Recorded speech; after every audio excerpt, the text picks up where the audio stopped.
اب ہر عورت جو جہاں پر آئی تھی، ایک ہوتا ہے نا، یعنی ایک ہوتا ہے انسان کسی عورت کا گرفتار ہونا کسی ایسے شخص کی محبت میں جو اسٹیٹس والا ہو، لیکن غلام کی محبت میں گرفتار ہوئی ایک عورت، تو ایسے تو نہیں ہوگی. ہر ایک کو یہ کیوریوسٹی تھی کہ ایسی عورت تھی نہیں ہے. She was not a bad reputed woman. کیسے ہو گیا یہ؟ کچھ کوئی خاص بات ہے. دیکھیں تو صحیح وہ ہے کون جس نے اتنی بڑی عورت کی مت مار دی؟ اب جو عورت بھی وہاں آئی تھی، ظاہر بات ہے کہ وہ 1998 تو نہیں تھا کہ تمام اخباروں میں حضرت یوسف کی تصاویر بھی شائع ہو گئی ہوتی. تو کیوریوسٹی تھی، دیکھیے نا صحیح وہ ہے کیڑا. اب اس خیال کے ساتھ وہ ہر عورت جو وہاں پر آئی ہے، اگرچہ وہ کہہ نہیں رہی اوپنلی اس بات کو، لیکن دل ہی دل میں حضرت یوسف کو دیکھنے کی وہ ہے خواہش کہ دیکھے تو صحیح، کیوریس ہے، دیکھنا چاہتی ہے. اب اس نے بھی استادی کی پوری. ادھر ان سے کہا بسم اللہ کرو جی، کھاؤ، بسم اللہ کریں، شروع کریں. اب ظاہر شروع کرنا ہے تو جو چیز ان نے کاٹنے کے لیے دی ہے ہر ایک نے وہی کاٹنی ہے. اور ادھر کسی بہانے سے حضرت یوسف کو یوسف آنا ذرا. اب ادھر وہ ہر عورت جو وہ کاٹ رہی ہے وہ، تو ادھر اس نے دیکھنا شروع کیا حضرت یوسف کو، ہاں آنکھیں پھاڑ کے ادھر دیکھنا شروع کر دیا. تو اس میں اتنی زیادہ وہ انوالو ہو گئی حضرت یوسف کو دیکھنے میں کہ پتہ ہی نہیں چلا کہ ہم وہ پھل کاٹ رہی ہیں یا وہ چھری جو ہے ہمارے ہاتھ پر چل رہی ہے. اب اس کا یہ مطلب نہیں کہ باقاعدہ جیسے چور کے ہاتھ کاٹے جاتے ہیں انہوں نے ہاتھ کاٹ ہی لیے تھے اپنے. اگر وہ تھوڑی سی خراش بھی ہاتھ کے اوپر لگ گئی تو وہ محاورہ پورا ہو گیا کہ انہوں نے اپنے ہاتھ کاٹ لیے. اس کو قرآن مجید کیسے ڈسکرائب کرتا ہے دیکھیے ذرا. فلما سمعت بمکرہن ارسلت الیہن، ان کو بلا بھیجا، وآتت لہن متکئا، اور ان کے لیے ایک ریسیپشن ارینج کی، وآتت کل واحدۃ منہن سکینہ، اور ان میں سے ہر ایک کو ایک چھری پکڑا دی. وقالت اخرج علیہن، اور کہا یوسف علیہ السلام سے کہ ان کے سامنے نکلو. اخرج الیہن، ان پر نکلو، یعنی اس کو میں کہہ رہا ہوں کہ بہانے سے انہوں نے حضرت یوسف علیہ السلام کو بلایا ان عورتوں کی محفل میں.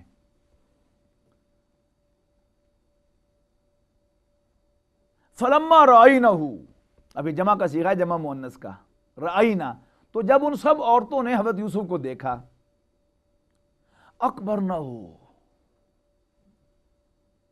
یعنی اب اکبرنہ، یعنی اکبرہ جو ہے یہ کیا ہے؟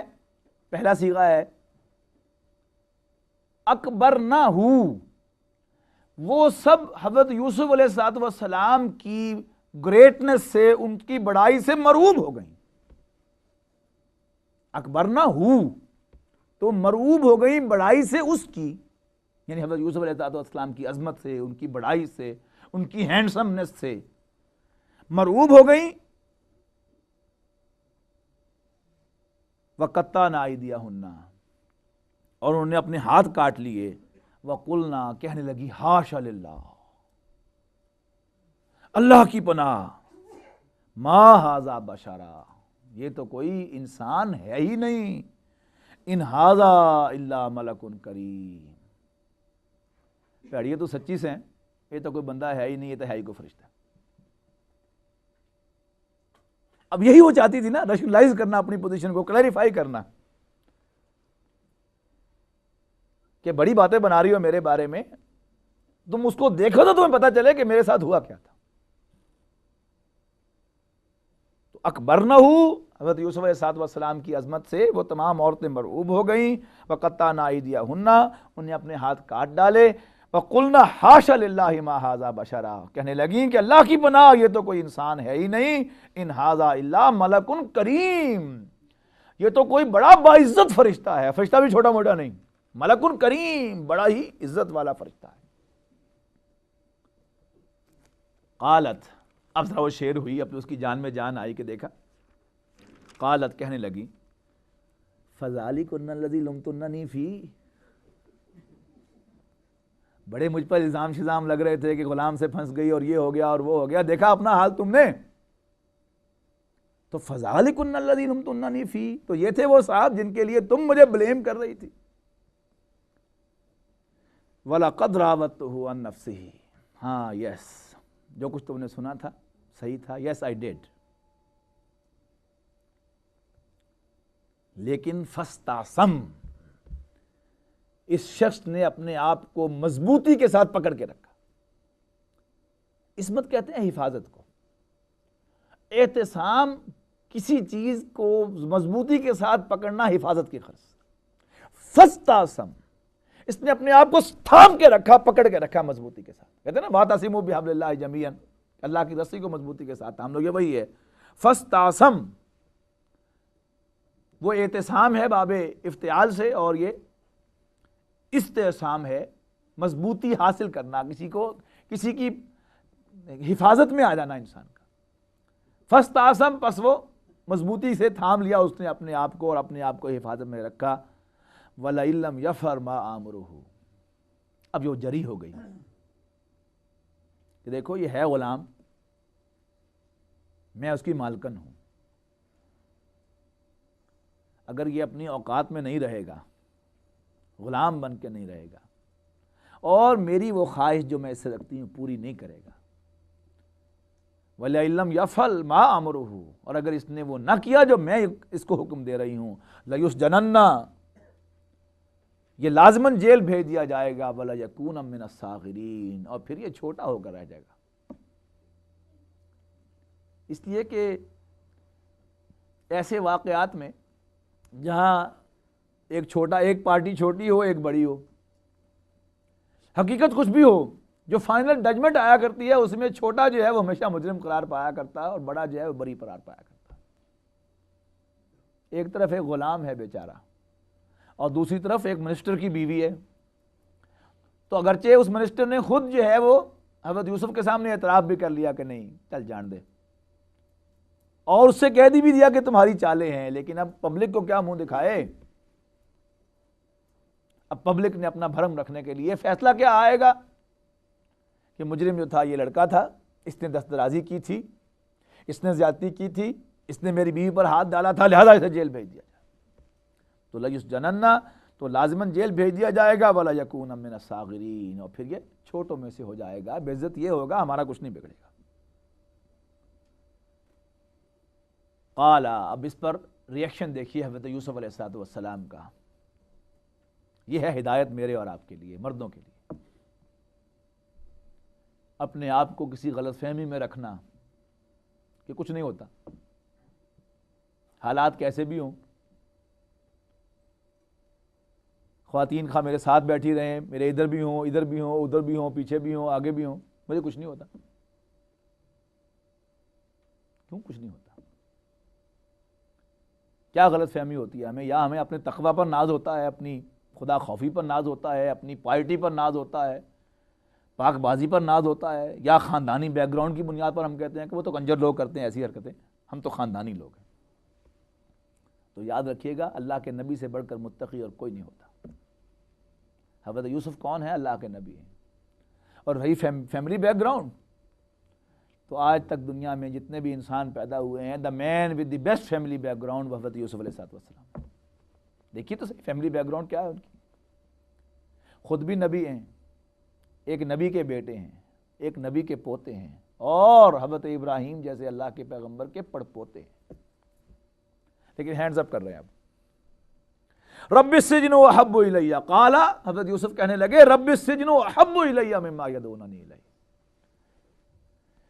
اے اللہ، اب جدھر مجھے یہ عورتیں بلا رہی ہیں جس راستے کی طرف، اس سے مجھے جیل اچھی ہے. وَإِلَّا تَصْرِفْ عَنِّي كَيْدَهُنَّ، اور اے میرے رب اگر تو نے ان کی پلاننگ کو، ان کے مکر و فریب کو، ان کی چال کو مجھ سے دور نہ ہٹایا تو اصب الیہن، میں ان کی طرف مائل ہو جاؤں گا، میں ان کی طرف مائل ہو جاؤں گا. یہ نہیں کہا کہ مجھے کچھ نہیں ہوگا.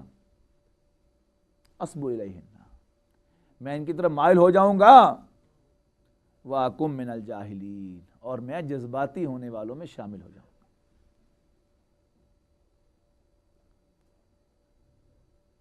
فَاسْتَجَابَ لَهُ رَبُّهُ. یہاں ایک بات نوٹ کیجئے، شاید آپ حیران ہو رہے ہوں گے کہ میں نے بار بار عزیز مصر کی بیوی کہا ہے، مالکن کہا ہے، زلیخا نہیں کہا. کہیں آپ نے دیکھا قرآن مجید میں یہ لفظ؟ کہیں نہیں. جبکہ سٹوری جو ہے اور قصہ جو ہے اس کا تو لازمی حصہ ہے کہ نام آئے. اب یہ انڈائریکٹلی کہنا کہ اس کی بیوی، اس میں تو قصے کا سارا لطف جو جاتا رہتا ہے.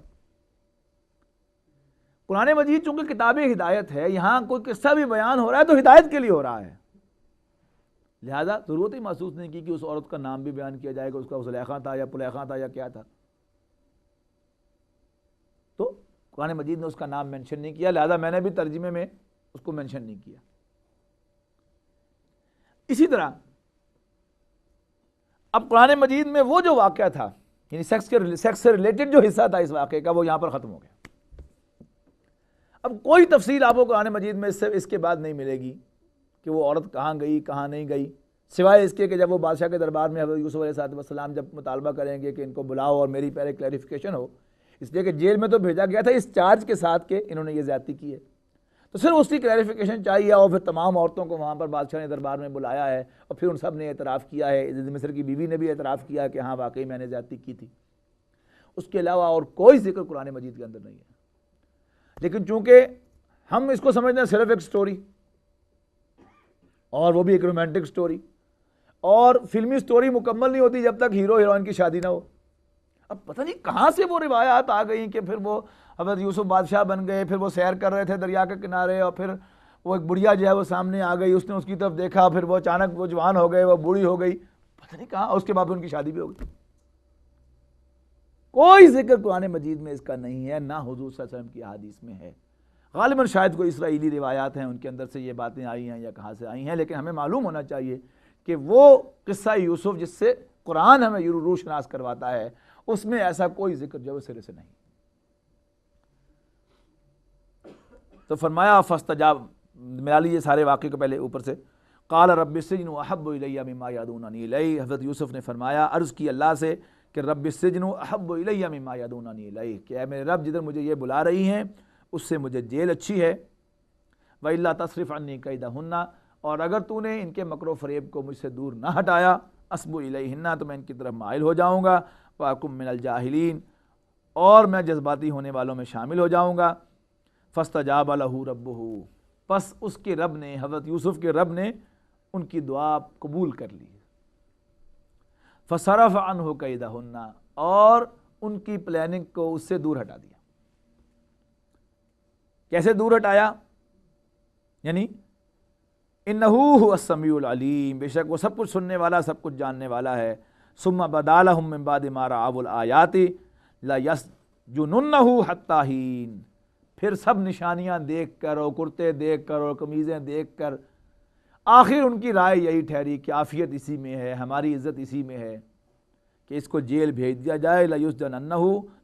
لیسجننہ حتی حین، کہ اس کو قید ہی کر دیں ایک وقت مقرر تک کے لیے. بارک اللہ لی ولکم فی القرآن العظیم ونفعنی وإیاکم بالآیات والذکر الحکیم.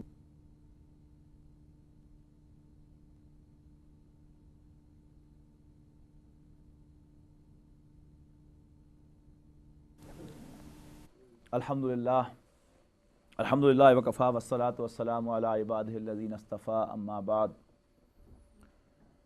فاعوذ باللہ من الشیطان الرجیم، بسم اللہ الرحمن الرحیم. رب اشرح لی صدری ویسر لی امری واحلل عقدۃ من لسانی یفقہوا قولی. سورہ یوسف کے بارے میں ابتدا میں بھی میں نے عرض کیا، اور اس پورے دورہ ترجمہ قرآن کے دوران بار بار میں اس کی طرف متوجہ کرتا رہا ہوں کہ قرآن مجید کتاب ہدایت ہے. اس کا کوئی واقعہ صرف واقعہ نہیں ہے، بلکہ وہ ہمارے لیے ہدایت ہے، زندہ ہدایت ہے. اسی طرح سورہ یوسف بھی اور حضرت یوسف علیہ السلام کا قصہ بھی ہماری رہنمائی کے لیے ہے. واقعہ حضرت یوسف کا ہے، لیکن یہ ہدایت ہمارے لیے ہے، اس لیے کہ قرآن ہماری ہدایت کے لیے نازل ہوا ہے. سورہ یوسف کے اس واقعے میں کچھ چیزیں تو وہ ہیں جن کی میں ساتھ ساتھ متوجہ کرتا رہا ہوں، لیکن میں چاہتا ہوں کہ چونکہ اس مسئلے کی بہت زیادہ اہمیت ہے، انسانی زندگی کے جو نازک ترین مسائل ہیں ان میں سے ایک ہے. آپ کو معلوم ہونا چاہیے کہ عربی زبان میں فرج کہتے ہیں بنیادی طور پر دراڑ کو، یعنی ایک چھت ہے، اس کے اندر کہیں دراڑ پڑ گئی ہے، تب کیا ہے کہ اس سے اس گھر کی سیل ٹوٹ گئی، بارش آئے گی تو وہاں سے پانی ٹپکے گا۔ اسی طرح یہاں ہے، آپ کے دروازے میں کہیں کوئی دراڑ ہے تو شدید سردی میں اس میں سے ٹھنڈی ہوا آئے گی۔ اب فرج کا لفظ جو ہے یہ قرآن مجید میں استعمال ہوتا ہے انسان کی شرمگاہوں کے لیے۔ What does it mean؟ کہ انسان کا ویک پوائنٹ جو ہے وہ انسان کا جذبہ جنس ہے، اور اگر ہم اس حقیقت کو نہیں سمجھیں گے تو مار کھائیں گے۔ یہی میرے نزدیک سورہ یوسف کی اصل جو ایسنس ہے، جس کی طرف قرآن مجید اس واقعے کے حوالے سے ہماری توجہ مبذول کروانا چاہتا ہے، جہاں تک میں سمجھا ہوں وہ یہی ہے کہ وی شوڈ ریکگنائز۔ حضرت یوسف کی وہ دعا ابھی ہم نے پڑھی، کوئی دھوکہ انہوں نے اپنے آپ کو نہیں دیا، اور یہی فرق ہے اصل میں سچوں میں اور دوسرے عام جو ہم لوگ ہوتے ہیں، کہ ہم میں سچائی کو ریکگنائز کرنے کی بھی طاقت نہیں ہوتی، جرت نہیں ہوتی۔ نبی سچا ہوتا ہے، کبھی جھوٹ نہیں بولتا، اور اس میں سچائی کو بیان کرنے کی بھی جرت ہوتی ہے، سچائی کو فیس کرنے کی بھی جرت ہوتی ہے۔ جہاں تک اس جذبے کا تعلق ہے، خواتین کے بارے میں ایگزیکٹلی نہیں کہہ سکتا، اس لیے کہ I have never been so۔ کبھی تجربہ ہوا ہوتا کہ کچھ دیر میں نے عورت ہونے کی حیثیت سے بھی زندگی گزاری ہوتی تو شاید میں کوئی بیٹر رائے دے سکتا۔ اب تو ایک دور کی اسیسمنٹ ہے جو میں قرآن مجید میں سے الحمدللہ اس کو اسیس کرتا ہوں، اور میرا تجزیہ یہ ہے کہ اس معاملے میں اللہ تعالیٰ نے مرد کو بہت زیادہ ایکٹیو بنایا ہے، اور اس کے تو قرآن مجید میں سورہ آل عمران کی آیت نمبر 14، جس کے بارے میں میں نے اپنا تاثر عرض کیا تھا کہ اس آیت کو پڑھ کر مجھے ذاتی ایمان قرآن مجید کے اوپر اس آیت سے ہوا کہ واقعی میرے دل نے گواہی دی کہ یہ واقعی میرے رب کا کلام ہے، کہ جس نے مجھے بنایا، اس لیے کہ ایسی عمدہ تصویر میری کھینچی اس میں کہ جو اور کوئی نہیں کھینچ سکا۔ اور اس میں جو لسٹ دی گئی ہے 6 چیزوں کی کہ مردوں کے لیے، لوگوں کے لیے کیا کیا چیزیں پرکشش بنائی گئیں، اور چونکہ اس میں مخالف عورت کا ذکر ہے تو اس کا ترجمہ میں نے کیا تھا کہ مردوں کے لیے یہ چیزیں پرکشش بنائی گئیں، ان میں ٹاپ آف دی لسٹ پر جو ہے وہ عورت ہے، اور یہی تجربہ ہے۔ اس آیت کے سلسلے میں جب ہم پڑھ رہے تھے میں نے آپ کو نوٹ کروایا تھا کہ اگر کوئی موومنٹ کا کوئی سکیل قائم کیا جائے کہ انسان جتنی بھی حرکتیں کرتا ہے دنیا میں ان کو کسی ایک جگہ پر ریکارڈ کیا جائے، تو گول آف دی موومنٹ جو ہوگا ان میں سے میکسیمم جو سکیل جدھر جائے گا وہ ہوگا عورت کی بھی موومنٹ۔ انسان کا چلنا، انسان کا پھرنا، انسان کا بولنا، مرد کا چلنا پھرنا، لباس پہننا، حرکتیں کرنا، وہ صرف یہ نہیں ہے۔ نوجوان ذرا نوجوانی میں نا تجربہ کاری کے ساتھ حرکتیں کرتے ہیں تو سب کو نظر آتی ہیں، لیکن بڑے بھی ان حرکتوں سے مبرہ نہیں ہیں، تو اللہ تعالیٰ نے پردے رکھے ہوئے ہیں کہ جس کی وجہ سے ہم ایک دوسرے کے دل میں جو کچھ ہو رہا ہوتا ہے، جو طوفان موجزن ہوتے ہیں، ہم انہیں پڑھ نہیں سکتے، لیکن حقیقت یہ ہے کہ اس معاملے میں انسان کی شخصیت بڑی ڈیٹیسٹیبل معلوم ہوتی ہے انسان کو۔ کئی دفعہ انسان کو اپنے آپ سے گھن آنے لگتی ہے کہ میری پوزیشن کیا ہے، میری حیثیت کیا ہے، لوگ مجھے کس عزت کی نگاہ سے دیکھتے ہیں، کتنا میرا احترام کرتے ہیں۔ میں ممبر رسول پر کھڑا ہوتا ہوں صلی اللہ علیہ وسلم، میں اللہ کی کتاب کی تعلیم دیتا ہوں، لیکن حال میرا کیا ہے، میں اندر سے ہوں کیا؟ تو ڈھارس بنتی ہے کہ ہاں یہ واقعی انسان کی نیچر ہے جو اللہ نے بنائی ہے، تو انسان جب سروائیو کر سکتا ہے۔ وطنان ریکگنیشن کا وہ لیول جو ہے اس سے تو انسان خودکشی کر لے۔ What I'm doing؟ تو سورہ یوسف جو ہے یہ انسان کے لیے ایک سہارا کر دیتی ہے اس کو اس لیول پر جا کر کہ ٹھیک ہے یہ انسان کی نیچر ہے۔ وما ابرئ نفسی، حضرت یوسف علیہ السلام بھی اللہ کے جل القدر پیغمبر ہونے کے باوجود وہ بھی یہ کہہ رہے ہیں کہ وما ابرئ نفسی ان النفس لامارۃ بالسوء، کہ میں بھی اپنے نفس سے مبرہ نہیں ہوں. I am also not above myself. بے شک نفس تو برائی کا حکم دیتا ہی ہے. تو اگر میرا نفس مجھے برائی کا حکم دیتا ہے تو یہ ایک نیچر کا تقاضا ہے. اصل کام کیا ہے کہ غیر ارادی طور پر انسان سے کچھ افعال جو ہیں وہ ہو رہے ہوں، ان کو بھی انسان واچ کرتا رہے، پتا ہو اس کو، بے سمجھی میں کچھ نہ ہو. ٹھیک ہے، کنٹرول نہیں ہے، خیال آ جاتا ہے دل میں، امپریس، کہ جی کوئی سننے والا امپریس ہو رہا ہے کہ نہیں میری حیثیت سے، میرے اسپیچ سے، میرے ڈیلیوری سے، میرے ایکسپریشن سے، میری پریزنٹیشن سے. اس میں خیال بھی، دوسرا بھی خیال انسان کو آئے گا. لیکن شعوری طور پر انسان کوئی ایسی حرکت نہ کرنے پائے. اس کے جب تک انسان واچفل نہیں ہوگا اپنے اوپر، انسان جو اس چکر سے بچ نہیں سکے گا. اور اس میں سب سے بڑی بات جو ہے وہ یہ ہے کہ خدام دین کے لیے، دین کے خادموں کے لیے بہت بڑا چیلنج ہے. اس لیے کہ شیطان ویسے ہی ہر انسان کے ساتھ ہے. وہ تو جیسے کہ حضور نے فرمایا کہ وہ خون میں دوڑتا ہے، خون کے ساتھ گردش کرتا ہے انسان کے اندر، اور انسان کے قلب پر اس نے اپنی ایسی تھوتنی لگا رکھی ہے، جو ہی یہ دل اللہ کی یاد سے غافل ہوتا ہے فوراً اس میں پھونک مارتا ہے. تو دین کا کام کرنے ہوئے بالخصوص، ویسے بھی عام بھی اللہ کی یاد ہی اصل انسان کا سہارا ہے، لیکن دین کا کام کرتے ہوئے اللہ کی یاد کو مضبوطی کے ساتھ تھامنا. یعنی صرف یہ جو اللہ کی یاد کا چیپٹر ہے، اس میں صرف فرائض پر نہ ٹرکھانا اپنے آپ کو، بس ذرا فٹافٹ جلدی سے 4 فرض پڑھے اور سلام پھیرا فوراً بھاگے وہاں سے، نہیں. نماز کے ساتھ ساتھ جو باقی نمازوں کے ساتھ جو نوافل ہیں ان کا بھی حتی الوسع اسی آرڈر کے ساتھ کہ پہلے سنت موقدہ کا اہتمام کرنا، پھر سنت غیر موقدہ کا اہتمام کرنا، نوافل کا اہتمام کرنا. اور اگر اللہ ہمت دے ضرور اس کے لیے کوشش کرنا کہ انسان رات کو بھی اٹھے اور اس میں بھی کوئی فارمیلٹی پوری نہ کرے.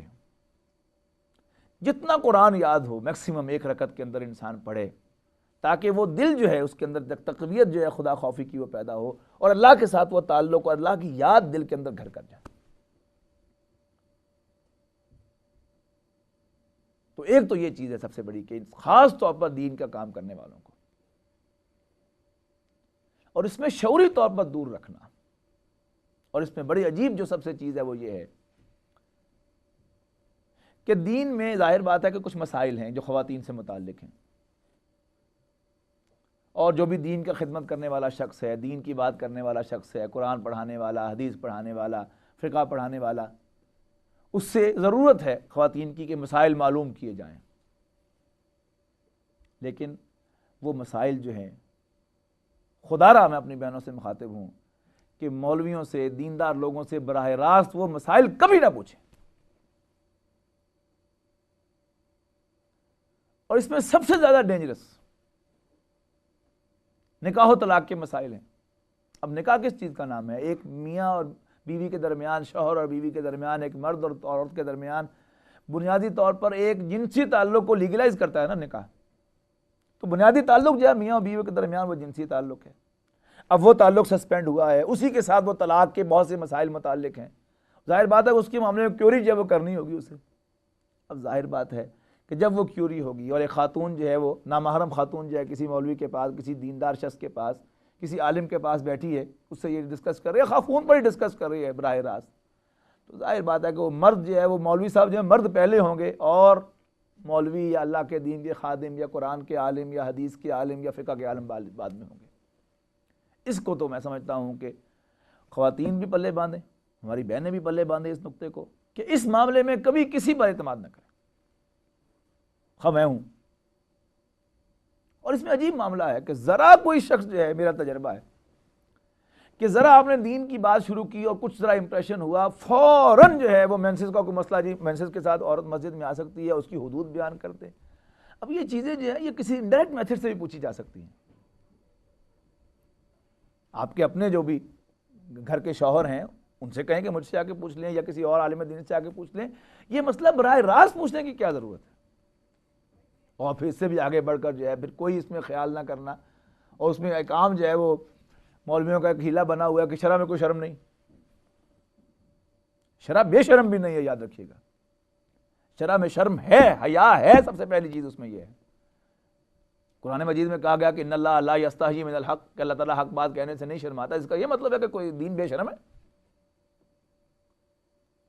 سب سے پہلی چیز جو ہے اس دین کے اندر حیا ہے، تو اس کی حدود کو کراس کرنا، اس میں حتی الوسع کوشش ہونی چاہیے۔ پھر اسی طرح جو عام پریکٹیکل زندگی ہے ہماری، مجھے یاد آ رہا ہے کہ وہ ڈینٹل کالج میں ہم سے سینئر ایک 3-4 سال سینئر ایک گروپ تھا، اس کے اندر بڑی یعنی ویل ریپیوٹیڈ اور بہت ہی اونچے کریکٹر کی کچھ خواتین تھیں ہماری سینئرز میں سے۔ ان میں سے ایک پروفیسر صاحب نے وہ کوئی مکس کرنا تھا میٹیریل، انہوں نے ان میں سے کسی ایک سے کہا کہ لاؤ give me your hand I tell you how to mix it. انہوں نے کہا کہ وہ اس پہ ٹیبل کے اوپر مکس کر دیں، اور پھر انہی میں سے میں سلام کرتا ہوں اپنی ان ٹیچر کو، تو انہوں نے پھر ایک ان میں سے جو تھی انہوں نے لیڈرشپ کا کردار ادا کیا اور باقیوں سے کہا کہ میرے ہاتھ پر بیعت کرو کہ یہ اس کے ہاتھ نہیں چڑھیں گی، ہم فیل ہو جائیں گی، اس کے ہاتھ نہیں چڑھیں گی۔ یہی ہے جرأت کی بات، کوئی بھی نہیں ان سے فیل ہوا۔ وہی خاتون کے جو ڈاکٹر تھیں جن کو انہوں نے کہا تھا کہ مکس کرو، انہوں نے انکار کیا تھا۔ She is the best graduate of our college in that session. ہوتا ہوا تھا کچھ نہیں، لیکن ذہنی طور پر تیار رہنا چاہیے کہ کچھ ہو بھی جائے تو کیا ہو جائے گا، فیل ہی ہو جائیں گے نا۔ ایک ہی اس دنیا کی فیلیور ہے، اور ایک ہے کہ ہم اصل جو ایک انسان کی حیثیت سے فیل ہو جائیں، ڈاکٹری کے امتحان میں فیل ہو جائیں، انجینئرنگ کے امتحان میں فیل ہو جائیں، یا کسی اور بزنس ایڈمنسٹریشن کے امتحان میں فیل ہو جائیں، تو وہ کوئی گھاٹے کا سودا نہیں ہے اس فیلیور کے مقابلے میں، کہ اگر ہم اس میں کوئی کمزوری دکھا دی، فیل ہو گئے، فیل ہو جائیں گے، پکے پکے فیل ہو جائیں گے۔ وہ جو سورہ تغابن میں کہا گیا ہے کہ ذالک یوم التغابن، وہ ہے ہار جیت کے فیصلے کا اصل دن، تو اس دن نہیں فیل ہونا چاہیے ہمیں۔ اسی طریقے سے جو پروفیشنل ورک ہوتا ہے انسان کا، اس میں بہت سی چیزیں ایسی ہوتی ہیں کہ جن میں بڑا شارپ کانٹیکٹ جو ہے وہ ہونا ہوتا ہے، کسی خاتون کے ساتھ مرد کا، یا کسی مرد کا کسی خاتون کے ساتھ، کسی خاتون کا کسی مرد کے ساتھ۔ اس میں بھی اپنے آپ پر اوور کانفیڈنٹ ہونا، کوشش کیجئے کہ تنہا بند کمرے میں کسی خاتون کے ساتھ کوئی معاملہ نہ ہو، کوئی گفتگو نہ ہو، کسی بہانے سے کسی اور کو بھی ساتھ جو ہے وہ اپنے اس میں انوالو کر لیں، تو اسی میں عافیت ہے۔ اپنے آپ کو خام خواہ ایک تو ٹینشن ہوگی، اور پھر اس میں خطرہ ہے کہ انسان جو ہے کسی غلط راستے پر چل نکلے، ایک دفعہ انسان کی وہ شرم اتر جائے تو پھر سٹینڈ ہو گئے۔ اسی ہمارے ڈینٹل ہاسپٹل کا واقعہ ہے کہ ایک ہاؤس سرجن ڈیوٹی پر تھے اور 3rd ایئر کی کلاس ڈیوٹی پر تھی ایکس رے ڈپارٹمنٹ کے اندر، تو وہاں جہاں ایکس رے کرنا مختلف اینگل سے وہ ہوتا ہے، وہاں ہاؤس سرجن جو بھی سینئر ہے اس کو ڈیوٹی ہے اس کی کہ وہ اسٹوڈنٹس کو ڈارک روم میں جا کر ایکس رے ڈیولپ کرنا بھی سکھائے۔ اب ایک ہفتے میں وہ ساتھ جا کے سب کے 3 اسٹوڈنٹ 3rd ایئر کے ہیں، ایک ہاؤس سرجن ہے میل، تو پہلے ان کے ساتھ جا کے اس نے ڈارک روم میں سکھایا، وعدہ تھا کہ اگلے روز اب آپ سے وہ کروائی جائے گی۔ تو اللہ تعالیٰ نے توفیق دی کہ اب اگلا روز جو وعدے کا دن تھا ایکس رے ڈیولپ کرنے کے لیے، اس دن صرف ایک 3rd ایئر کی اسٹوڈنٹ لڑکی جو ہے وہ آئی ہے، تو اللہ تعالیٰ نے اس پر کرم کیا اس ہاؤس سرجن پر۔ اس نے کہا کہ نہیں کسی اور کو ساتھ لے کے آؤ، تھوڑا انتظار کر لو یا کسی اور کو ساتھ لے کے آؤ، پھر اندر جائیں گے ایکس رے روم میں ڈیولپ کرنے کے لیے ڈارک روم میں۔ اس نے کہا نہیں سر کچھ نہیں ہوتا، تو اللہ تعالیٰ نے توفیق دی، اس نے کہا کہ نہیں تمہیں کچھ نہیں ہوتا، مجھے ہوتا ہے۔ کیا ہو گیا؟ یہی اس نے کیا لیا ہوگا نا کہ بڑا دقیانوسی آدمی ہے، نکلا نا نرا مولوی، نرا ہوا نا فلاں، کیا ہو گیا؟ اللہ تعالیٰ نے اسے اس کے کریکٹر کو بچا لیا خراب ہونے سے، تو اور گھاٹے کا سودا، نفع کا سودا ہوا، گھاٹا اس میں کیا ہوا؟ تو اس میں انسان کی فرمنس۔ پھر اسی طریقے سے یہاں جو حضرت یوسف علیہ السلام کے واقعے میں جو دروازوں کے کھلنے کا ذکر ہے، میں یقین کے ساتھ یہ بات کہتا ہوں کہ یہ حضرت یوسف علیہ السلام کا کوئی ایکسکلوسیو پریویلیج نہیں تھا۔ ہم میں سے کسی مرد کے ساتھ یا کسی خاتون کے ساتھ کوئی ایسا ہو کہ جس میں کوئی پھنس کے رہ جائے، اگر وہ اللہ کا نام لے کے اللہ سے پکارے گا کہ اللہ مجھے اس سے بچا لے، اور پھر بھاگے گا وہاں سے، تو انشاءاللہ اس کے لیے آج بھی دروازے کھلیں گے، گھبرانے کی بات نہیں ہے۔ لیکن اگر اندر ہی اندر سے نیت بھی خراب ہونی شروع ہو گئی کہ میں ایک دو دفعہ کہوں گا کہ مجبور کرے گا، اچھا چلو کہنے دو تو کر ہی لینے، پھر نہیں بات کریں گے۔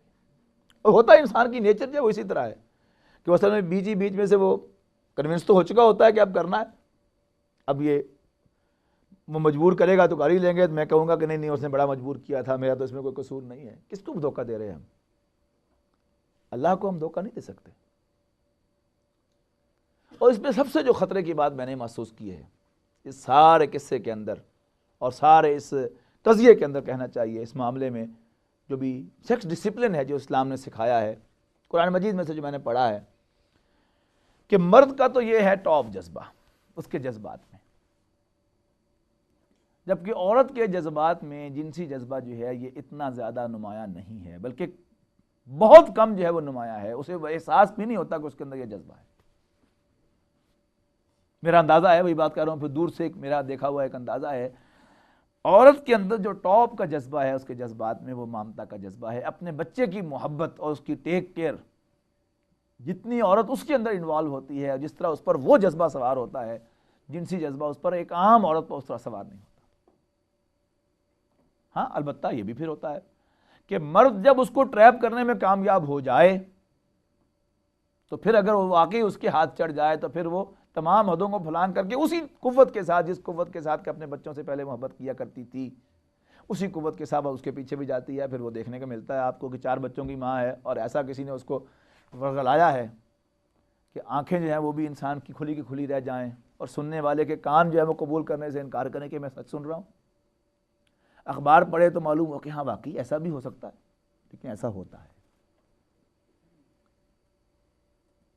تو اصل بات کیا ہے کہ یہ سب مرد کی ہوشیاریاں، اس کی چالاکیاں، اس کی عیاریاں اور مکاریاں ہیں کہ اس کے اندر یہ جذبہ اللہ نے رکھا ہے بڑی شدت کے ساتھ، لیکن ساتھ ہی ساتھ اللہ تعالیٰ نے اس کو ذرا اپنے جذبات پر تھوڑا سا نسبتاً زیادہ کنٹرول دیا ہے۔ اسی کا نام عقل ہے۔ حدیث میں جو کہا گیا کہ عورت ناقص العقل ہے، تو میں اس کی یہی ایکسپلینیشن سمجھتا ہوں کہ انسان کے اندر یہ 2 چیزیں ہیں، ہر انسان کے اندر، مرد کے اندر بھی عورت کے اندر بھی۔ ایک اس کے جذبات ہیں، حیوانی جذبات، کھانا ہے، پینا ہے، ریٹیلیٹ کرنا ہے، ریپروڈیوس کرنا ہے، اور ایک ان پر کنٹرول ہے۔ جیسے کسی گاڑی کے اندر ایکسلریٹر اور بریک ہوتی ہے تو یہ دونوں چیزیں ضروری ہیں، اور انسان کے اندر حیوانات کے مقابلے میں دونوں چیزیں پائی جاتی ہیں۔ حیوان کو اپنے جذبات پر کنٹرول نہیں ہے۔ بھوک لگی ہے ایک جانور کو، اس کے سامنے اس کا کھانا بھی آ گیا ہے، لذیذ کھانا جو بھی اس کے جانور کا ہو، مثلا بکری ہے تو بیری کے پتے اس کو بہت پسند ہے، بیری کا درخت آ جائے گا تو بکری جو ہے وہ لازماً جو ہے اس پہ منہ مارے گی۔ ہاں آپ اس کو جو چھڑی سے پرے کر دیں، آپ نے گلے میں پٹا ڈال رکھا ہے تو اس کو کھینچ لیں، یا کوئی ریگولر ٹریننگ کے ذریعے سے آپ نے اس کو عادی بنا لیا ہے کہ وہ بکری جو ہے بیری کو منہ نہیں لگائے گی، اس کے بغیر اس کے اندر اس کے پاس کوئی طاقت نہیں ہے کہ اپنے آپ کو روک سکے۔ اسی طرح باقی جذبوں کا معاملہ ہے، لیکن انسان کے پاس وہ جذبہ ہے، وہ طاقت ہے کہ اپنے ان جذبات کے ہوتے ہوئے بھی اس پر کنٹرول رکھتا ہے۔ اور یہ جو ریشو اور پروپورشن ہے بریک اور ایکسلریٹر کی، اسی میں میرے نزدیک فرق ہے مرد اور عورت کے درمیان۔ مرد اور عورت 2 مختلف وجود ہیں، ایک وجود کے تمام سیلز ایکس ایکس کروموسومز لیے ہوئے ہیں اور دوسرے وجود کے تمام سیل ایکس وائی کروموسومز لیے ہوئے ہیں۔ تو اتنا بنیادی فرق ہے، اسی سے کروموسومز کی بنیاد پر اور نیوکلیئر ایسڈز کی بنیاد پر وہ کریکٹر ڈٹرمن ہوتا ہے، اسی سے جذبات ڈٹرمن ہوتے ہیں، اسی سے نیچر بنتی ہے۔ تو یہ دونوں مختلف وجود تو ہیں، لیکن یہ بدماشی ہے اس جدید تہذیب کی کہ اس نے باوجود ان سائنٹیفک فیکٹ کے ہونے کے، فیکٹس کے ہونے کے، یعنی جو راگ الانبا ہے وہ یہی ہے کہ دونوں برابر ہیں، دونوں ایک جیسے ہیں، دونوں میں کوئی فرق نہیں۔ فرق ہے، البتہ وہ فرق کیا ہے جو میں سمجھا ہوں وہ یہ ہے کہ وہ جذبات اور عقل کی ریشو کا فرق ہے۔ مرد میں جذبات کا عنصر دبا ہوا اور عقل کا عنصر جو ہے وہ کنٹرول کا عنصر جو ہے وہ پرومیننٹ ہے۔ عورت کے اندر جذبات پرومیننٹ ہیں اور بریک جو ہے ذرا چھپی ہوئی ہے، ذرا اس سے کچھ کم ہے۔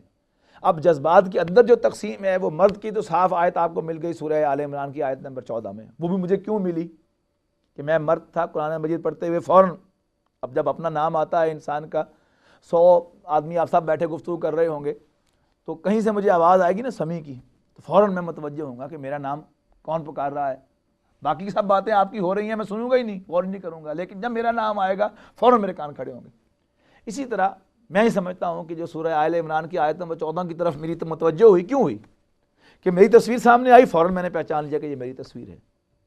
جبکہ کوئی خاتون، اللہ کرے کہ جو خواتین یہاں پر تشریف لا رہی ہیں اہتمام کے ساتھ، اور کسی خاتون کو اللہ تعالیٰ پھر ہمت دے کہ پھر وہ قرآن کو اسی طرح سے پڑھے، خود پڑھے، تو شاید اس کو کوئی بہتر جو ہے قرآن مجید میں سے ایسی آیت جو ہے وہ مل جائے کہ جس میں اس کی وہ تصویر جو ہے اس کو نظر آ جائے، اور پھر وہ اس پیغام کو دوسروں تک پہنچائے۔ صحیح کنوے جو ہے میں پیغام اسی طرح سے ہوگا جب اندر سے کوئی انہی میں سے کوئی کنوے کرے گا تو۔ لیکن عورت کے سلسلے میں سورہ حج کی ابتدائی 2-3 آیات جو ہیں اس سے مجھے کلو مل گیا، یہ جو عقل اور جذبات کا فرق ہے، اور پھر عورت کے جذبات میں وہ جو مامتا کا معاملہ ہے کہ سورہ حج کی ابتدائی آیات میں فرمایا کہ یا ایھا الناس اتقوا ربکم، اے لوگو اپنے رب سے ڈرو، ان زلزلۃ الساعۃ شیء عظیم، بے شک قیامت کا زلزلہ بہت بڑی شے ہے، یوم ترونھا، جب تم اس کو دیکھو گے، تذہل کل مرضعۃ عما ارضعت، ہر دودھ پلانے والی اپنے بچے کو دودھ پلانا بھول جائے گی، وتضع کل ذات حمل حملھا، اور پریگننٹس ایبورٹ کر جائیں گی۔ اب یہ دونوں باتیں جو ہیں عورتوں کے بارے میں، اس میں کوئی شک نہیں۔ اس کے بعد وتری الناس سکارا، اور تم لوگوں کو نشے کی حالت میں دیکھو گے، وما ہم بسکارا، حالانکہ وہ نشے میں نہیں ہوں گے، ولکن عذاب اللہ شدید، بلکہ اللہ کا عذاب شدید ہے۔ اب سورہ آل عمران کی آیت نمبر 14 میں زُیِّنَ لِلنَّاسِ حُبُّ الشہوات من النساء کہا گیا تھا، تو میں نے وہاں ترجمہ کیا کہ یہاں چونکہ عورتیں مقابلے میں آ رہی ہیں تو ناس سے مراد مرد ہے، تو یہاں بھی میں یہ سمجھتا ہوں، یہ میرا خیال ہے کہ یہاں بھی لوگوں سے مراد جو کہا گیا سورہ حج کی آیت میں وہ مرد ہیں، کیونکہ عورت کی ٹاپ کوالٹی کیا ہے؟ بچے کی ٹیک کیئر، وہ اپنی اس عادت سے عاری ہو جائے گی، اس کے پاس وہ صلاحیت باقی نہیں رہے گی۔ اور مرد کی ٹاپ کوالٹی کیا ہے؟ عقل، اپنے جذبات پر کنٹرول، اور مرد اپنی اس کوالٹی سے محروم ہو جائے گا۔ اس لیے کہ شراب میں کیا ہوتا ہے؟ انسان بے ہوش تو نہیں ہوتا، مدہوش ہوتا ہے، اور وہ مدہوشی کیا ہوتی ہے کہ انسان کے برین کے جو کنٹرول سینٹرز ہیں وہ سپریس ہو جاتے ہیں، اور انسان کی موومنٹس ایکٹیو ہو جاتی ہیں، غصہ آتا ہے تو جو ہاتھ میں آئے دے مارتا ہے، جذبہ جنس سوار ہو جائے اگر جاگ اٹھے اس نشے کی حالت میں تو انسان ماں بہن میں تمیز نہیں کر سکتا۔ یہ ہے نا شراب کی اصل چیز، کہ جذبات جو ہے ایکٹیو ہو جاتے ہیں، یہ وہ فرق ہے۔ اور چونکہ مرد کے اندر اصل سب سے بڑا جذبہ جو ہے وہ جنسی جذبہ ہے، لہذا مرد جو ہے اب اس میں ہیرا پھیریاں کرتا ہے اور اپنی چالاکیوں اور ہوشیاریوں کا مظاہرہ کرتا ہے کہ مختلف طریقوں سے عورت کو ٹریپ کرتا ہے۔ کبھی اس کو آزادی کا جھانسا دیتا ہے، آزادی سے آزادی آزادی آزادی سے لباس پہنو، لیکن اس آزادی سے کہا تو اس کو لباس آزادی سے پہنو، لیکن ایسی گول اورینٹڈ آزادی اس کو سکھائی، گول اورینٹڈ، کہ اب عورت بڑے شوق سے ایسا لباس پہنتی ہے آزادی کے ساتھ کہ جو حقیقتاً مرد کی پسند کا لباس ہے۔ غور کر لیجیے، فیشن بدلتے رہیں گے لیکن ان میں جو ایک گول کامن ہوگا کہ مرد کو وہ لباس اٹریکٹ کرے۔ کیا ملتا ہے عورت بیچاری کو اس شدید سردی کے اندر جو نیو یارک میں پڑ رہی ہے، کہ جو لباس وہ پہن کے نکلتی ہے، کیا ملتا ہے اس کو سوائے اس کے کہ مرد جو ہے اس کی لذت جو ہے پوری ہوتی۔ تو غلامی جو ہے وہ ایسی غلامی کہ جو انسان شوق سے کرے، وہ غلامی ہے کہ جو عورت نے مرد کی اختیار کی ہے۔ کہنے کو آزادی ہے لیکن حقیقت میں اس نے مرد کی شوق سے غلامی اختیار کر لی، اس کی مرضی کا لباس پہن لیا۔ اور ایسی اس میں زیادتی ہے کہ مرد کے اگر بازو ننگے ہوں، ٹخنے ننگے ہو جائیں، پنڈلی ننگی ہو جائے تو ڈزنٹ بادر اینی باڈی۔ ہاں، قمیض اتارنے کے بارے میں پھر بھی آپ کہہ سکتے ہیں کہ اس میں کچھ اٹریکشن ہوگی، یا اگر ٹخنوں سے اوپر، وہ تو سطر ہے ویسے ہی منع کیا گیا اسلام میں کہ اس کو آپ ایکسپوز ہی نہیں کر سکتے، لیکن پنڈلی ہو یا ٹخنا ہو، اسے کوئی فرق نہیں پڑتا، لیکن اس پر پابندی ہے کہ آپ فارمل ڈریس کے ساتھ دفتر جائیں گے، اور فارمل ڈریس میں کیا ہے کہ وہ ٹو سے شروع ہوتا ہے پاؤں کی، اور گردن تک، یہاں تک وہ آخری بٹن بند ہوتا ہے، اس کے درمیان اور یہاں یہ آپ کے کفیں جو ہیں آستینوں تک آ رہی ہیں، اور اس میں اب کوئی حصہ جو ہے ایکسپوز نہیں ہوتا۔ ایک اسی دفتر میں اجازت ہے عورت کو ایسا لباس پہننے کی جس میں اس کی ٹانگیں ننگی ہوں، اس کا گریبان کھلا ہو، اس کے بازو ننگے ہوں۔ کیوں؟ ایک طرف انسانی حقوق کی بات ہوتی ہے کہ کوئی آپ ایسی حرکت نہیں کر سکتے according to constitution of United States of America کہ جو دوسرے کو تکلیف دے، لیکن یہ تکلیف جو یہ جائز ہے، کس خوشی میں جائز ہے؟ اسی طریقے سے مساوات کا ایک جھانسا دے دیا اس نے عورت کو، مرد نے، برابری۔ اب برابری کا مطلب کیا نکلا کہ مرد جو ہے وہ، اس کے ذمے تو اللہ نے لگایا تھا گھر کو فائنانس کرنا اور گھر کو مینیج کرنا، اور عورت کے ذمے لگایا تھا بچوں کو پروڈیوس کرنا اور بچوں کی ابتدائی نگہداشت کرنا۔ اب دھوکہ دیا اس نے پھر مرد نے عورت کو۔ دھوکہ کیا دیا کہ دیکھو تم بھی میرے شانہ بشانہ آ جاؤ، تم برابر کی ہو، نہیں تم نوکرانی نہیں ہو کہ گھر میں بیٹھی رہو، برابر کی ہو، برابر کی، آ جاؤ آ گئی فوراً۔ اب مرد اس کے برابر نہیں گیا، یہ نوٹ کرنے کی بات ہے، یہ عورت کی سمجھ میں نہیں آئی بات۔ جو اس کے حصے کے اللہ نے کام لگائے تھے اس کے ذمے، وہ اسی کے ذمے ہیں، مرد کر بھی نہیں سکتا۔ She produces a child all alone۔ مرد اس کی ہیلپ کر سکتا ہے؟ کوئی نہیں کر سکتا، چاہے بھی تو نہیں کر سکتا۔ اسی طریقے سے وہ کام کے جن میں مدد شمار ہوتی ہے بظاہر، بڑا تیر مارے گا کوئی مرد جو ہے وہ ٹرخانے کے لیے، جو اس کے بعد اس کے برتن دھو لے گی تو اس کے بعد اس کے خشک کر دے گا، میں تمہاری مدد کر رہا ہوں، تمہاری شانہ بشانہ کام کر رہا ہوں، کھانا پکائے گی بھی وہی، چنے گی بھی وہی، زیادہ سے زیادہ کوئی زیادہ اچھا ہوگا تو وہ دھو بھی دے گا برتن اور اس پر بڑا احسان جتلائے گا، وہ بیچاری اسی میں خوش ہو جائے گی۔ یا یہ ہے کہ عام طور پر تو یہ ہے کہ برتن دھوئے گی وہ خود، اور وہ ساتھ صرف جو ہے وہ اس کے بعد نیپکن لے کے آخر میں ان کو خشک کر کے پھر ان کو بس جوڑ کے رکھ دے گا، اب یہ اس کی ساتھ ہیلپ ہو گئی، اب یہ برابری ہو گئی۔ لیکن اب دفتر کے اندر بھی جو اس نے مزہ لیا وہ کیا ہے، مرد کا جنرل ایک انٹرسٹ ہے کہ دفتر جو اس میں رونق رہتی ہے، کوئی سیکریٹری کی شکل میں آ گئی، کوئی کولیگ کی شکل میں آ گئی، کوئی کسی اور شکل میں عورت سامنے آ گئی تو رونق لگی ہوئی ہے، تو مرد کا مقصد جو ہے پورا ہو رہا ہے۔ تو مرد کی ہوشیاریوں سے عورت کا الرٹ رہنا، ہوشیار رہنا، سمجھتے رہنا اور بڑا آؤٹ اسپوکن ہونا، اس کے کوئی رسک نہیں۔ جیسے وہ ہماری سینئر ڈاکٹر نسیم عزیز نے اپنے کہا تھا، پروفیسر صاحب سے کہا تھا، نہیں پروفیسر جو ہے میڈیکل کالج کا وہ آل ان آل ہوتا ہے، انٹرنل ایگزامینر ہے، جس کو چاہے پاس کرے جس کو چاہے فیل کرے، بظاہر تو یہ نظر آتا ہے، حقیقت میں تو اللہ ہی کرتا ہے، لیکن اس کے باوجود جرأت کے ساتھ کہنا کہ تم ہوتے آپ وہاں کر دیجیے۔ اسی طرح کوئی جس سے ہلکی سی بو بھی آئی اس شخص سے کہ وہ کوئی شخص جو ہے وہ اور اس نے بات کی ہے تو منہ توڑ دیں اس کو عورت، تو انشاءاللہ اس کی عزت محفوظ رہے گی۔ اور قرآن مجید کی آیات کو دیکھیے، سورہ احزاب میں جا کر ہم پڑھیں گے، ازواج مطہرات کو ایک بڑا عجیب حکم دیا گیا ہے۔ ایک تو یہ فرمایا کہ مردوں سے کہا کہ جب بھی تمہیں اپنی ماؤں سے، ازواج مطہرات سے جن سے نکاح نہیں ہو سکتا، ان سے کوئی چیز مانگنی ہو تو پردے کے پیچھے سے مانگو، حجاب کا لفظ آ گیا وہاں پر۔ پھر ازواج مطہرات کو کیا حکم دیا کہ جب بھی مردوں سے جن سے تم نکاح نہیں کر سکتی ہو ان سے کوئی بات کرنی ہو تو ذرا کڑک لہجے میں کیا کرو۔ اس کی میں مثال دیا کرتا ہوں کہ آپ نے کسی دوست کے ہاں ٹیلی فون کیا پوچھنے کے لیے، اب پہلی آواز اگر آئی بڑی زوردار قسم کی خاتون کی تو 10 سیکنڈ میں آپ بات ختم کریں گے، اور اگر آواز آئی نرم سی تو وہی بات جو ہے 4 منٹ میں آپ ختم کریں گے، بار بار۔ اچھا کب ہیں فلاں صاحب، کب گئے تھے، کب آئیں گے، بتا کے نہیں گئے، تھوڑی دیر کے بعد، ویسے عام طور پر کس وقت آ جایا کرتے ہیں۔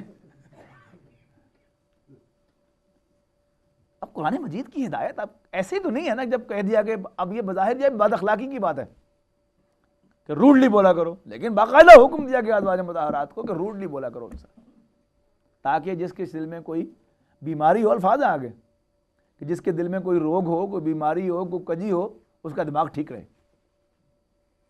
تو مردوں کا دماغ ٹھیک رکھنا بھی اللہ تعالیٰ نے عورتوں کو سکھایا ہے قرآن مجید کے اندر، تو اس میں انسان کو کوئی کمپرومائز نہیں کرنا چاہیے۔ دور کھڑے ہوئے انسان جو ہے نظر آ رہا ہے کہ وہ راستہ جو ہے وہ غلط راستہ ہے، قرآن مجید نے جب کہہ دیا کہ وَلَا تَقْرَبُوا الزِّنَا، زنا کے قریب نہ جاؤ، إِنَّهُ كَانَ فَاحِشَةً وَسَاءَ سَبِيلًا، کہ زنا کے قریب بھی نہ جانا، بے شک وہ بے حیائی کی بات ہے اور برا راستہ ہے۔ تو قریب نہ جانے کا مطلب کیا ہے؟ یہی تو ہے، آج ہم سب یہی صحیح سمجھتے ہیں کہ ہاں ٹھیک ہے سیکسول ایکٹ کرنا نہیں چاہیے انسان کو، لیکن بہرحال گپ شپ لگانے میں کیا حرج ہے، اس میں کچھ نہیں ہوتا، ویسے خام خام مولویوں کو کھپ چڑھا ہوا ہوتا ہے۔ قرآن مجید میں آپ کو کہیں یہ حکم ملے گا ہی نہیں کہ زنا نہ کرو، اس لیے کہ جب انسان اس راستے پر چل نکلتا ہے پھر تو یہ اس کے بس کی بات ہے ہی نہیں، پھر یہ کہنا ہی فضول ہے کہ نہ کرو۔ بالکل لاجیکل بات قرآن مجید کہتا ہے کہ وَلَا تَقْرَبُوا الزِّنَا، اس کے قریب بھی نہ جاؤ۔ تو سورہ یوسف کے اندر جو ہم نے سارا پڑھا ہے اس کو مد نظر رکھیے، خود جا کے اس کی تلاوت کیجئے اور وقتاً فوقتاً اس کی تلاوت کیجئے سورہ یوسف کی، یاد رکھنے کے لیے اس پیغام کو۔ اور وہ جو آیت ہے سورہ آل عمران کی، وہ تو ایک ہی آیت ہے، اس کو تو یاد ہی کر لیں، اور جب بھی آپ کو محسوس ہو کبھی کہ واقعی وہ انکلینیشن جو ہے وہ کس طرف ہو رہی ہے تو اللہ تعالیٰ سے استغفار کرنے کے لیے باقاعدہ وہ آیت تلاوت کیجئے قرآن مجید کے اندر، نماز کے اندر کھڑے ہو جائیے اللہ سے حضور اور پھر اس آیت کی تلاوت کیجئے، پھر اللہ سے دعا مانگیے کہ اللہ تو نے ہی میرے اندر یہ جذبہ رکھا ہے، تو ہی میری حفاظت کرنے والا ہے۔ سورہ یوسف کی تلاوت کیجئے، اللہ سے دعا مانگیے کہ اللہ جس طرح تو نے اپنے بندے یوسف کو بچایا تھا تو مجھے بھی بچا لے، میں بھی تیرا بندہ ہوں، جیسے تو یوسف کا مالک ہے ویسے ہی تو میرا بھی مالک ہے۔ تو اللہ تعالیٰ کے ہاں ڈسکریمنیشن نہیں ہے، وہ تمام انسانوں کا یکساں مالک ہے، سب بندوں کا یکساں رب ہے۔ جیسے حضرت یوسف اللہ کے بندے تھے، ہم سب بھی اللہ کے بندے ہیں۔ اگر حضرت یوسف نے اللہ تعالیٰ سے دعا کی تھی اور پکارا تھا اور بھاگے تھے دروازے کی طرف، تو اللہ تعالیٰ نے ان کے لیے تمام دروازے کھول دیے تھے۔ ہم بھی اگر بچ کے بھاگیں گے، یا کوئی ہماری کوئی بہن بھاگے گی یا ہم بھاگیں گے، تو انشاءاللہ اللہ تعالیٰ ہماری بھی حفاظت کرے گا۔ آپ کو معلوم ہوگا کہ لاہور میں ایک محلہ ہے، محلہ بی بی پاک دامن۔ اب مجھے اس کی روایت کی تصدیق معلوم نہیں ہے کہ کس حد تک وہ روایت درست ہے، نہیں، ان پرنسپل وہ بالکل میں سمجھتا ہوں کہ بالکل پاسبل ہے کہ کچھ نیک خواتین تھیں کہ ان کا پیچھا کیا کچھ اوباش نوجوانوں نے لاہور میں، تو وہ وہاں سے بھاگی اور اللہ سے دعا کی۔ جب وہ بالکل وہ لوگ قریب پہنچ گئے انہیں پکڑنے کے لیے، تو انہوں نے دعا کی کہ اللہ ہمیں چھپا لے، تو زمین پھٹی اور وہ خواتین جو ہے زمین کے اندر دھنس گئی۔ وہ گنڈے جو ہیں ان کو ہاتھ نہیں لگا سکے، تو جب وہ دھنسی اندر زمین کے تو ان کے تھوڑے دوپٹے باہر رہ گئے تھے، اسی پر قبریں بنائی۔ اب جو قبروں پر جو کچھ ہو رہا ہے، جو ہوا کرتا ہے، وہ بھی ہو رہا ہے، وہ تو ایک اور مسئلہ ہے۔ وہ تو تمام جتنے بھی اللہ کے نیک بندے ہیں ان کی قبروں کو ہم نے سجدہ گاہ بنایا، لیکن بہرحال اس کے پیچھے جو واقعہ ہے، اسی لیے ان کو بی بی پاک دامن کہتے ہیں، محلہ بی بی پاک دامن۔ یہ لاہور میں گڑی چوک کے پاس ہے یہ محلہ، تو پورا ان کا قبرستان ہے جہاں پر وہ قبریں ہیں، زیارت وغیرہ لوگ، عورتیں وہاں پر جاتی ہیں، مردوں کو شاید جانے کی اجازت نہیں ہے غالباً، I'm not sure۔ تو یہ محلہ ہے، تو اللہ تعالیٰ حفاظت کرتا ہے۔ لیکن اصل بات کیا ہے کہ ہمیں اس جذبے کے بارے میں ایک علام جو ہے ہو کہ ویک پوائنٹ ہے۔ فرض سے بات میں نے شروع کی تھی کہ اس کو فرض قرار دیا گیا ہے کہ انسان کی کمزوری کی جگہ ہے، اور جہاں کمزوری کی جگہ ہوتی ہے، جہاں دراڑ ہے، اگر آپ اس دراڑ کی حفاظت نہیں کریں گے تو وہ بات بڑھتے بڑھتے جو ہے وہ پوری کی پوری عمارت کو کھا جائے گی۔ تو جہاں بھی دراڑ ہو، جہاں بھی کوئی ویک پوائنٹ ہو، تو وہاں پر پہرا کھڑا کیا جاتا ہے۔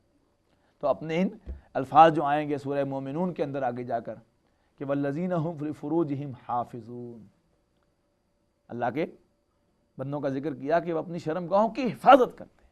تو حفاظت کسے کہتے ہیں؟ جسے پہرا دار پہرا دیا جاتا ہے، جیسے کوئی اوپر سنگتری کھڑا کیا جاتا ہے، کوئی پولیس مین کھڑا کیا جاتا ہے، اسی طرح ہمیں اپنے اس جذبے کی حفاظت کرنی ہے۔ اللہ تعالیٰ سے دعا بھی کریں گے، خود بھی اس کے لیے محنت کریں گے، اور اللہ کا حکم نہیں توڑیں گے۔ جہاں بھی ہم نے اللہ کا حکم توڑ لیا، جان بوجھ کر کوئی اس میں غلطی کی، تو پھر ہمیں اللہ تعالیٰ اس کی سزا دے گا۔ اور اگر ہم نے اللہ تعالیٰ کے احکام کی پیروی کی تو انشاءاللہ اس کے باوجود کہ یہ جذبہ بڑا قوی جذبہ ہے، تو اللہ تعالیٰ سے ہمیں امید، ہم اللہ تعالیٰ پر کلیم کر سکتے ہیں کہ اللہ ہمیں تیرا حکم نہیں توڑا، تو پھر تو نے مجھے اس برائی میں کیوں ملوث کیا۔ لیکن اگر ہم نے حکم توڑ دیا اللہ کا، اور اللہ تعالیٰ نے جو حفاظت کہی ہے وہ ہم نے نہیں کی، تو پھر ہم اللہ تعالیٰ پر کلیم نہیں کر سکتے، پھر ہم کسی بھی گڑھے میں جا کے گر سکتے ہیں، اور کوئی برے سے بری حرکت جو ہے وہ ہم سے سرزد ہو سکتی ہے۔ اللہ تعالیٰ سے دعا ہے کہ اللہ تعالیٰ مجھے بھی اس جذبے پر اسی طرح کنٹرول عطا فرمائے جیسے اللہ تعالیٰ کے پیش نظر ہے، اور آپ سب حضرات کو بھی، تمام بہنوں کو بھی۔ اقول قولی ھذا واستغفر اللہ لی ولکم ولسائر المسلمین والمسلمات۔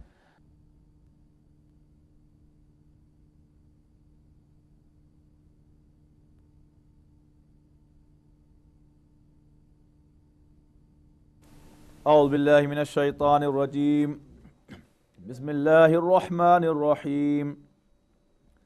ودخل معه السجن فتيان قال أحدهما إني أراني أعصر خمرا وقال الآخر إني أراني أحمل فوق رأسي خبزا تأكل الطير منه نبئنا بتأويله إنا لنراك من المحسنين قال لا يأتيكما طعام ترزقانه إلا نبأتكما بتأويله قبل أن يأتيكما ذلكما مما علمني ربي إني تركت ملة قوم لا يؤمنون بالله وهم بالآخرة هم كافرون واتبعت ملة آبائي إبراهيم وإسحاق ويعقوب ما كان لنا أن نشرك بالله من شيء ذلك من فضل الله علينا وعلى الناس ولكن أكثر الناس لا يشكرون يا صاحبي السجن أأرباب متفرقون خير أم الله الواحد القهار ما تعبدون من دونه إلا أسماء سميتموها أنتم وآباؤكم ما أنزل الله إلا أسماء سميتموها أنتم وآباؤكم ما أنزل الله بها من سلطان إن الحكم إلا لله أمر ألا تعبدوا إلا إياه ذلك الدين القيم ولكن أكثر الناس لا يعلمون يا صاحبي السجن أما أحدكما فيسقي ربه خمرا وأما الآخر فيصلب فتأكل الطير من رأسه قضي الأمر الذي فيه تستفتيان وقال للذي ظن أنه ناج منهما اذكرني عند ربك فأنساه الشيطان ذكر ربه فلبث في السجن بضع سنين وقال الملك إني أرى 7 بقرات سمان يأكلهن 7 عجاف و7 سنبلات خضر وأخر يابسات يا أيها الملأ أفتوني في رؤياي إن كنتم للرؤيا تعبرون قالوا أضغاث أحلام وما نحن بتأويل الأحلام بعالمين وقال الذي نجا منهما وادكر بعد أمة أنا أنبئكم بتأويله فأرسلون يوسف أيها الصديق أفتنا في 7 بقرات سمان يأكلهن 7 عجاف و7 سنبلات خضر يأكلهن 7 عجاف و7 سنبلات خضر وأخر يابسات لعلي أرجع إلى الناس لعلهم يعلمون قال تزرعون 7 سنين دابا فما حصدتم فذروه في سنبله إلا قليلا مما تأكلون ثم يأتي من بعد ذلك 7 شداد يأكلن ما قدمتم لهن إلا قليلا مما تحصنون ثم يأتي من بعد ذلك عام فيه يغاث الناس وفيه يعصرون صدق اللہ العظیم رب اشرح لی صدری ویسر لی امری واحلل عقدۃ من لسانی یفقہوا قولی ودخل معه السجن فتیان اور داخل ہوئے اس کے ساتھ یعنی حضرت یوسف علیہ السلام کے ساتھ السجن جیل میں فتیان 2 اور نوجوان بھی قال احدہما ان میں سے ایک کہنے لگا انی ارانی آصر خمرہ میں نے خواب میں دیکھا ہے کہ میں شراب نچوڑ رہا ہوں یعنی شراب کشید کر رہا ہوں وقال الآخر اور دوسرا کہنے لگا انی ارانی احمل فوق راسی خبزا تاکل الطیر منہ میں خواب میں دیکھتا ہوں کہ میں اپنے سر پر روٹیاں اٹھائے ہوئے ہوں اور پرندے اس میں سے کھا رہے ہیں یا نوچ رہے ہیں نبئنا بتاویلہ ہمیں اس کی تعویل بتائیے انا نراک من المحسنین بے شک ہم دونوں آپ کو انتہائی نیک لوگوں میں پاتے ہیں یہ دونوں جو تھے یہ ملازم تھے بادشاہ کے محل کے ایک ان میں سے شراب پلانے والا تھا اور دوسرا ان میں سے باورچی تھا، اور ان دونوں پر یہ الزام تھا کہ انہوں نے بغاوت کی ہے اور بادشاہ کو قتل کرنے کی کسی سازش میں شریک ہوئے۔ اب ان دونوں نے یہ خواب دیکھے کہ ایک نے خواب دیکھا کہ میں تو اپنے بادشاہ کو، اپنے مالک کو شراب کشید کر کے پیش کر رہا ہوں، اور دوسرے نے خواب دیکھا کہ میرے سر پر روٹیاں ہیں اور پرندے میرے سر میں سے نوچ رہے ہیں۔ اب دونوں نے حضرت یوسف علیہ السلام کو شریف آدمی سمجھ کر، نیک آدمی سمجھ کر ایک ٹرسٹ کیا کہ معلوم ہوتا ہے کہ آپ بڑے پہنچے ہوئے آدمی ہیں، تو پلیز آپ ہمیں ان خوابوں کی تعبیر بتائیں۔ قال، حضرت یوسف علیہ السلام نے کہا، لا یاتیکما طعام، کہ تمہارے پاس کھانا نہیں پہنچے گا، ترزقان ہی، کہ جو تمہیں دیا جاتا ہے، الا نباتکما بتاویلہ، قبل ان یاتیکما، مگر یہ کہ اس کھانے کے آنے سے پہلے یعنی کھانے کا وقت قریب تھا، یوں سمجھیے کہ کھانے کے دسترخوان پر بیٹھ گئے ہیں اور اب کچھ ہی دیر میں کھانا آنے والا ہے۔ تو انہوں نے کہا کہ جی میں اتنی بھی دیر نہیں لگاؤں گا کہ کھانا آ جائے، میں اس سے پہلے تمہیں تعبیر بتا دوں گا، لیکن ایک بات پہلے میری سن لو۔ وہ بات کیا ہے کہ وہ ایک نبی جو ہے وہ موقع کی تلاش میں ہوتا ہے کہ وچ از دا بیسٹ ٹائم کہ میں اس کے سامنے دین کی دعوت رکھوں۔ تو حضرت یوسف علیہ السلام نے اس کو بیسٹ ٹائم سمجھا کہ اب یہ خود میری طرف رجوع کر رہے ہیں اور مجھ سے پوچھ رہے ہیں خوابوں کی تعبیر، تو اب میں انہیں کام کی بات پہلے بتا ہی دوں، تعبیر تو بتا ہی دوں گا۔ ذالک مما علمنی ربی، اور جو باتیں میں تمہیں بتاؤں گا یہ اس میں سے ہوں گی جو میرے اللہ نے مجھے تعلیم دی ہیں۔ انی ترکت ملۃ قوم لا یؤمنون باللہ، بے شک میں ایک ایسی قوم کو چھوڑ کر آیا ہوں جو اللہ پر ایمان نہیں رکھتی، وہم بالآخرۃ ہم کافرون، اور وہ آخرت کا بھی انکار کرتے ہیں۔ واتبعت ملۃ آبائی ابراہیم و اسحاق و یعقوب، اور میں تو پیروی کرتا ہوں اپنے آباء و اجداد کے راستے کی۔ کون سے آباء و اجداد؟ ابراہیم و اسحاق و یعقوب، اپنے دادا، پردادا، دادا اور ابا کا نام لیا کہ یعنی ابراہیم، اسحاق اور یعقوب کا۔ ما کان لنا ان نشرک باللہ من شیء، اور ہمارے شایان شان نہیں ہے کہ ہم کسی کو اللہ کا شریک بنائیں۔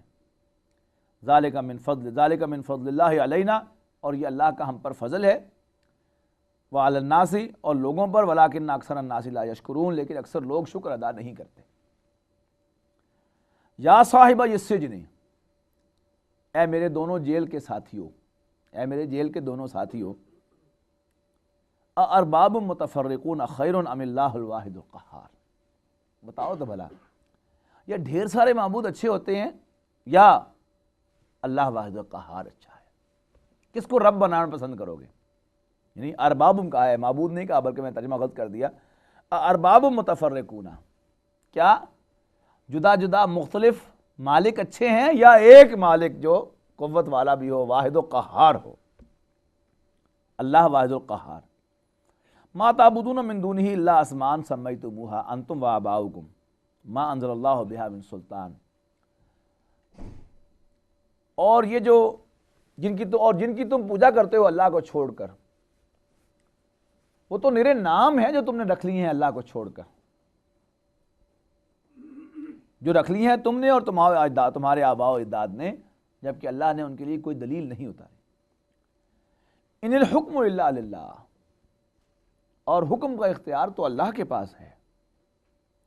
امر اللہ تعبدوا الا ایاہ، اس نے حکم دیا ہے کہ تم اس کے سوا کسی اور کی بندگی نہ کرو۔